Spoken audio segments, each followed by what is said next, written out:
Well, for about 8 months now, I've been uncovering information which was first exposed to me through Robert Menard at thinkfree.ca.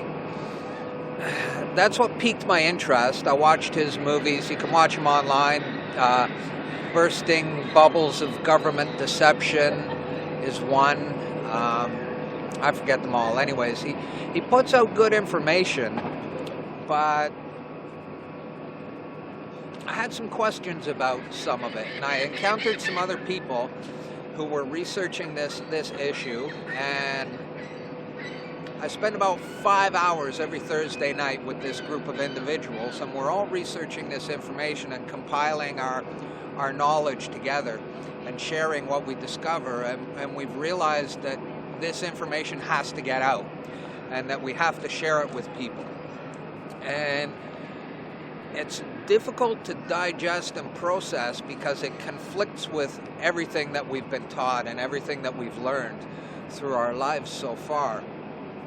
And sometimes I feel like the top of my head is just blowing wide open, but I'm processing and digesting the information as best I can. I think first I should start with words. As a lot of people may have discovered, we've been lied to about everything. And words are important. The words we use are important. And a good thing to have is a Black's Law dictionary. It's about this thick. This is the dictionary that the lawyers use, and it has legal definitions of words in it. And when you use it to look up words, you find out really interesting stuff. Person, the word person. The definition of person is a corporate fiction. Black's Law also tells us that the only person known to Canadian law is the corporation. And that's interesting. Human is another interesting word. It appears nowhere in the Bible, but you look up the definition of human in Black's Law, and it says sea monster. And so you flip to monster, and you look up the definition for monster, and it says one that cannot own or inherit property. Now, all governments have human resource departments, and all corporations have human resource departments. Isn't that interesting? Job is another interesting definition. Job is defined as public business for private dishonest gain is the definition of job. And then we look at employ, the root word of employment, right? Well, employ is two words basically, E-M, which means for. Employ is deceit. So employ is for deceit. Employment, it's for deceit. And job is official, that's it. Job is official public business for private dishonest gain. Now, where are we going with all these definitions? Because they sound kind of bad to me. Those words, now that I know what they really mean, those words don't sound good. They sound bad to me. Well, we know that to get a job, you need a SIN. You need a social insurance number, or you can't get a job. You can't be employed.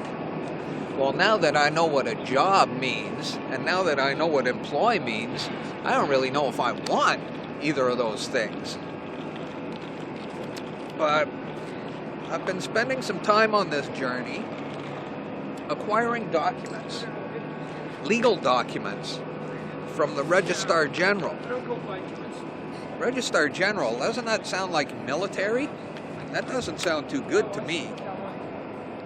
To understand what's gone on with the social insurance,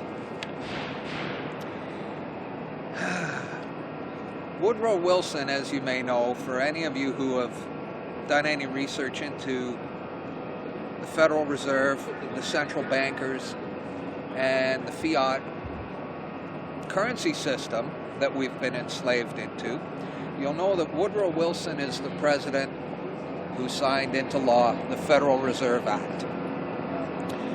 And you may already know that the Federal Reserve is a private corporation. It's not federal. It has no reserves. It's a private corporation owned by offshore bankers. It's an offshore company that prints paper out of thin air. And that paper represents debt. It doesn't represent wealth, but we use it as a medium of exchange. There's a hidden lien attached to all Federal Reserve notes. And make no mistake, the Bank of Canada is the 13th Federal Reserve Bank. And we use Federal Reserve notes. And there's hidden liens attached to each of them. Now, if I sell you a car and there's a bank lien against that car, well, the bank can come and take that car from you, even though you paid me for it, because there was a lien which I hid from you. There's a hidden lien, so it can be taken from you, even though you paid for it. And so if you've paid for your home and you're a yuppie and you have a nice $1 million home and it's all paid for and you think this is my house, well, it's not yours. In fact, anything that can be taken from you is not yours to begin with. And if you refuse to pay property tax that someone claims you owe them, and as a result they can come and take your property away from you, it wasn't yours to begin with, was it? Getting back to Woodrow Wilson, his handler, the monarchy runs everything. All Commonwealth nations, Canada, the United States, Australia, England, the monarchy is what runs them all. We're not free here in Canada, nor are they in the States. Now, there was a man named Edward Mandell House, and he was Woodrow Wilson's handler. House was an Englishman. Actually, the Earl of Grey was his handler. Anyways, they had to put the Federal Reserve Act through in 1913 before the United States could enter into the First World War.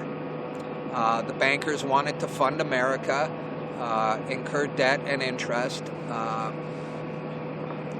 and so they had to foment a condition whereby the United States would enter the First World War. But first they had to have the Federal Reserve Act through. So they ran that through in 1913. Now the official reason why the United States entered the First World War was the sinking of the Lusitania. You just need to watch The Money Masters by William Still and you'll find out the history of all this. The sinking of the Lusitania was orchestrated by Mandell House. He's not a nice guy. And here's what he had to say in a private meeting with Woodrow Wilson.